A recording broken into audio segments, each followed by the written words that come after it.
Hello! അപ്പം നമ്മുടെ രണ്ടാമത്തെ ദിവസമാണ് ഫുക്വാക്ക് ഐലാൻഡിൽ. അപ്പോൾ ഇന്ന് നേരെ വന്നിരിക്കുന്നത് നമ്മുടെ സൺസെറ്റ് ടവറിലേക്കാണ് കേട്ടോ. ആക്ച്വലി സൺസെറ്റ് ടവറിൽ എല്ലാവരും വൈകുന്നേരമായിരിക്കും വരുന്നത്. ഞങ്ങളതൊന്ന് വെറൈറ്റി ആക്കി. ഞങ്ങളത് രാവിലെ ആക്കി. രാവിലെ എന്ന് പറഞ്ഞാലും നല്ല വെയിലും കാര്യങ്ങളൊക്കെ ഉണ്ടായിരുന്നു. പിന്നെ തിരക്കുണ്ടായിരുന്നില്ല കേട്ടോ. തിരക്ക് നല്ല കുറവായിരുന്നു. അപ്പം ഞങ്ങൾ കരുതി ഇവിടെ കേബിൾ കാറൊക്കെ ഉണ്ട്. നമുക്ക് അതൊക്കെ ഒന്ന് ട്രൈ ചെയ്തതിന് ശേഷം വൈകുന്നേരം ഇവിടെ ഒരു കിസ് ഓഫ് ദ സീ എന്ന് പറഞ്ഞിട്ടൊരു പ്രോഗ്രാമുണ്ട്. അതും കണ്ടിട്ട് നമുക്ക് ഇവിടുന്ന് പോകാമല്ലോ എന്നൊക്കെ പ്ലാൻ ചെയ്തിട്ടാണ് ഞങ്ങൾ വന്നത്. പക്ഷെ ഞങ്ങളുടെ പ്ലാനൊക്കെ ആകെ അങ്ങോട്ട് തകിടം മറിഞ്ഞു എന്ന് പറയാം. ബിക്കോസ് ട്യൂസ്ഡേ ഇവിടെ ഈ പ്രോഗ്രാം നടക്കുന്നതല്ല. ആ ദിവസം നോക്കിയാണ് ഞങ്ങൾ വന്നത്. എല്ലാം നെറ്റിൽ നോക്കിയ ഞങ്ങൾക്ക് ആ ഒരു ദിവസത്തിൻ്റെ പ്രത്യേകത മാത്രം ഒന്ന് നോക്കാൻ പറ്റിയില്ലെന്ന് വേണമെങ്കിൽ പറയാം.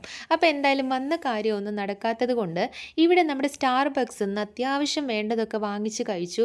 കുറച്ച് നേരം ഇവിടെ കാണാനും ഫോട്ടോസ് എടുക്കാനും വീഡിയോസ് എടുക്കാനും ഒരുപാട് കാര്യങ്ങളുണ്ടായിരുന്നു. നമ്മുടെ ഡൽഹി ഫോർട്ടും മാതിരി ഒരു ഫോർട്ടും കാര്യങ്ങളൊക്കെ ഇവിടെ ഉണ്ടായിരുന്നു. അപ്പോൾ കുറച്ച് നേരം അതൊക്കെ കണ്ടിട്ട് പോകാമല്ലോ എന്ന് കരുതി ഞങ്ങളിങ്ങനെ ആസ്വദിക്കുകയായിരുന്നു കേട്ടോ. അപ്പോൾ ഇവിടുത്തെ ശരിക്കും പറയുവാണെങ്കിൽ ഇവിടെ വെയിലാണെങ്കിലും ഇവിടെ ചെറുതായിട്ടൊന്ന് കുളിര് കയറുന്ന പോലത്തെ ഒരു കാറ്റും കാര്യങ്ങളൊക്കെ ഉണ്ട് കേട്ടോ. ഇവിടെ നമുക്ക് ഇരിക്കാനും കാറ്റ് കൊള്ളാനും ഒരുപാട് സംസാരിക്കാനൊക്കെ ഒരുപാടുണ്ട്. അപ്പോൾ ഇതാണ് നമ്മുടെ വേൾഡിലെ തന്നെ ബിഗ്ഗസ്റ്റ് കേബിൾ കാർ. അത് നമ്മുടെ ഫുക്വാക്ക് ഐലൻഡിലാണ് ഉള്ളത്. അപ്പം ഞങ്ങളിതിൽ കയറിയിട്ടില്ല. കയറാനായിട്ട് ഞങ്ങൾ കുറച്ച് നേരം അവിടെ ക്യൂവും കാര്യങ്ങളും നിന്നിട്ടുണ്ടായിരുന്നു. ഇതിനും ടൈമിംഗ് ഉണ്ടെന്ന് പറഞ്ഞു അവർ. അപ്പം നമുക്ക് ഇതിന് കയറാനുള്ള ടൈമിങ്ങിന് ഇനിയും ഒരു 4 to 5 hours ബാക്കി ഉണ്ടായിരുന്നു. അപ്പോൾ പിന്നെ വെറുതെ വെയിറ്റ് ചെയ്ത് നിന്ന് ആ ഒരു ടൈം കളയണ്ടല്ലോ, അടുത്ത ഒരു സ്ഥലത്തേക്ക് പോകാം എന്നോർത്തിട്ടാണ് ഞങ്ങൾ അവിടെ നിന്ന് ഇറങ്ങിയത് കേട്ടോ. അപ്പോൾ കുറച്ച് നേരം ഞങ്ങൾ ഇവിടുത്തെ കാര്യങ്ങളൊക്കെ കണ്ടു. ഇവിടെ ഒരുപാട് നല്ല സ്ഥലങ്ങളൊക്കെ ഉണ്ടായിരുന്നു.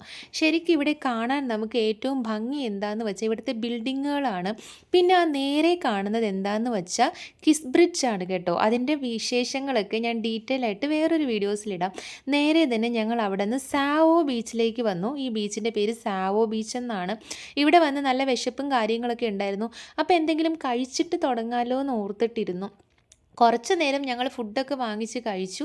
പിന്നെ ഞങ്ങൾ ബീച്ചിലോട്ടൊന്ന് ഇറങ്ങി. പിന്നെ എൻ്റെ കാര്യം പ്രത്യേകിച്ച് പറയണ്ടല്ലോ. ബീച്ചെന്ന് കണ്ടാൽ എന്തായാലും എനിക്ക് കുറച്ച് വെള്ളത്തിലിറങ്ങണം. അത്യാവശ്യമുള്ള ആളാണ് കേട്ടോ ഞാൻ. അപ്പം കുറച്ച് നേരം വീഡിയോസൊക്കെ പിടിച്ച് ഞാൻ ആസ്വദിച്ചതിന് ശേഷം വെള്ളത്തിലോട്ട് ഇറങ്ങാമല്ലോ എന്ന് നോക്കി കേട്ടോ. എന്തായാലും ഇവിടെ വന്നിട്ട് ഈ ബീച്ചൊക്കെ കണ്ടു. നല്ല വൈറ്റ് കളർ മണലൊക്കെ ആയിട്ട് നല്ല രസമുണ്ടായിരുന്നു. പിന്നെ ഇത് ബീച്ചെന്ന് പറയുവാണെങ്കിലും ഞാൻ ദൂരെ നിന്ന് നോക്കുമ്പോൾ ഒരുപാട് ആളുകൾ ഇതിൻ്റെ സെൻറ്ററിലൊക്കെ നിൽക്കുന്നുണ്ടായിരുന്നു കേട്ടോ. പിന്നെ എനിക്ക് നല്ല പേടിയുള്ള കൂട്ടത്തിലാണ്. ഒന്നാമത്തെ കാര്യം നീന്താൻ അറിയില്ല. അതുകൊണ്ട് കരയിൽ നിന്ന് കുറച്ച് അങ്ങോട്ടും ഇങ്ങോട്ടൊക്കെ കളിച്ചതിന് ശേഷം പോകാമല്ലോ എന്ന് ഓർത്തു. എന്തായാലും ഇരുട്ടി തുടങ്ങി.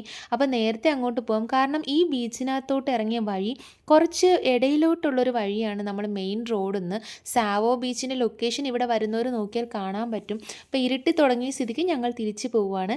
നാളത്തെ വിശേഷങ്ങളുമായിട്ട് നാളത്തെ വീഡിയോ ഞാൻ വീണ്ടും അപ്ലോഡ് ചെയ്യാം. Bye bye, good night.